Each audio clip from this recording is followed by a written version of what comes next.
aurretikan eta San Ferminak amaitu direla, gustatuko dute zoriontzea, bai plataformako kidei eta bereziki Iruñako mugimenduko kidei, urten San Ferminetan, duten herri programaren eta zoriontzen ditugu, gauku ere bai, duela 11 urte edo, antzeko egoera batean edo, abiatu denuelako, gaur arte ekarri gaituen ibilbidea.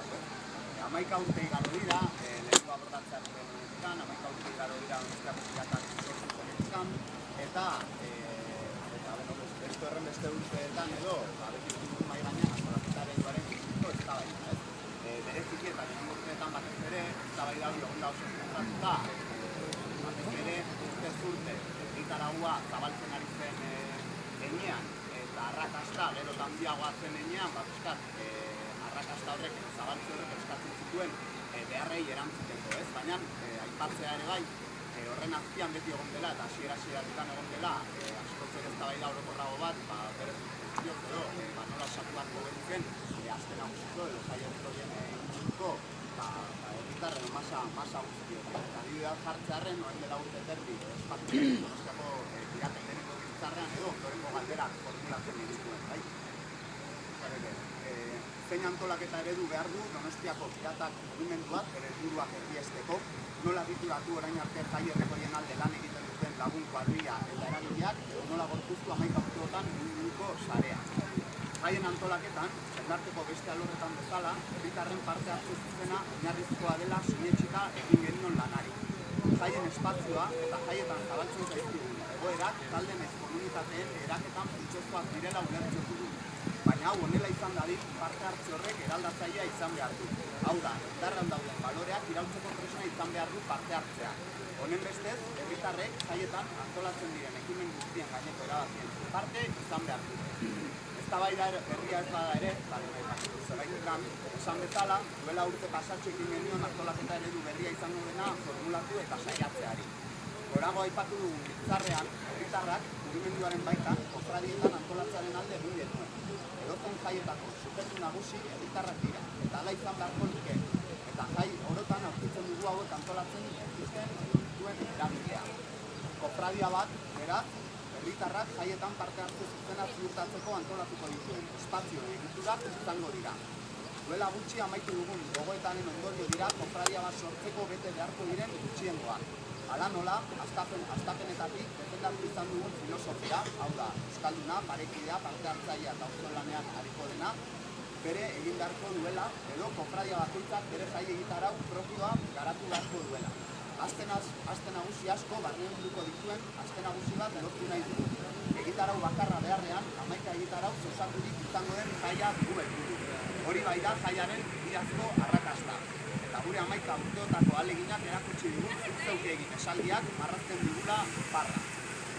Aipatzea, kofradia bat gutxienez, eta hemen zantzu batzu botako dugu, bere web horri aldean eta azalduko dugu asko zero hobeto, zen minimo gutxien proposatzen dugu gutxienez hasiera batean kofradia hau martxan jartzeko, baina aipatzea, kofradia bat gutxienez 40 lagunez osaturik egon beharko dela eta identifikagarri egingo duen txaleko bat ipintzea ere proposatzen dugula, ez? Gero, kofradia guztien zinu komuna edo litzateke gaur soinean daukagun zapi beltzat. Urte honi dagokionean aipatzea kofradia martxan daudela, horietako bat ezagutzen duzu, eta urtean burua aurkeztu zuen Eskifai Agazte kofradia.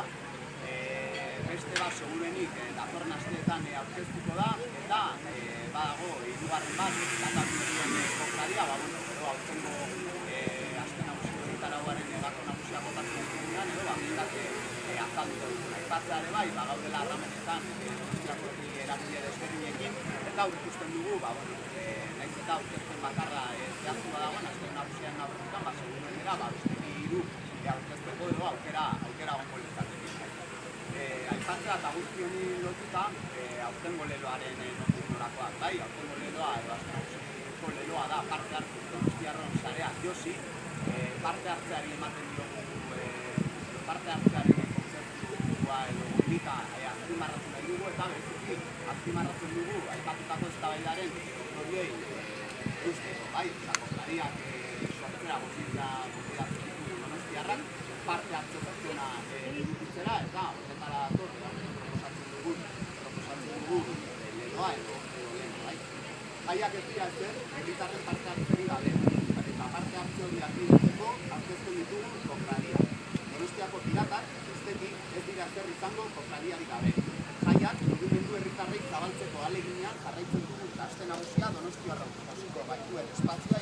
nahi dugu.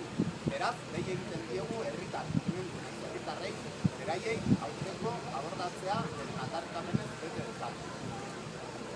Eta urtengo aste nagusiko errekirizei dagokienez, hiru izango dira nagusienak.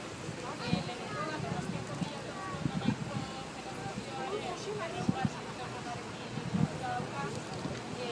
Aste nagusi pirata normalean, ez Villa Kapitaina eta Maki kaia iristen direnean hasten da. Guztia sartzearekin batera, txupirazoa botatzen La Flamencan, baina aurten piratok lehorreratzea Zuloga plazan egingo dugu, eta bertan 1908ko hilketa, bortxaketa eta pilatzea zuten herritarrei edo omenaldia egingo diogu, Donostia Zutan elkarteko kideekin batera. Zuloga plazan bilduko gara eta horretan abuztuak 31ko kaletikan abiatuko gara Kairu, bertan izango da omenaldia, eta gero aste nagusi piratari hasiera emateko Maki eta Ezkilaren etorrerarekin txupirazoa botako dugu Kairu. Gero Luis Berriak pixkat gehiago azalduko dizue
kuadrillen eguna izango da, larunbata 17an, besteak beste hainbat konkurtsa dituko ditugu, ikasbara hauentzat, bazkarien goiagunean, eta bertso pilota aktibitate plana.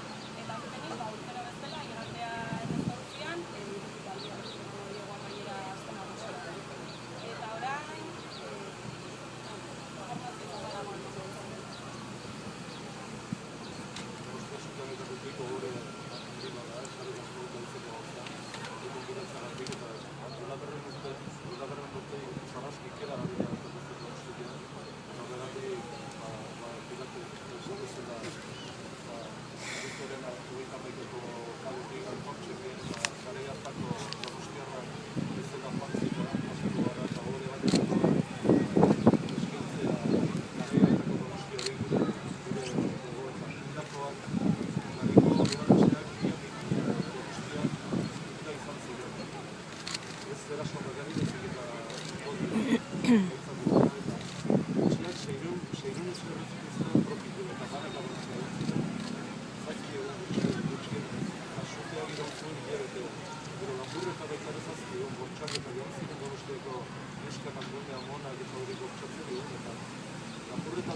Aliatuek ziren,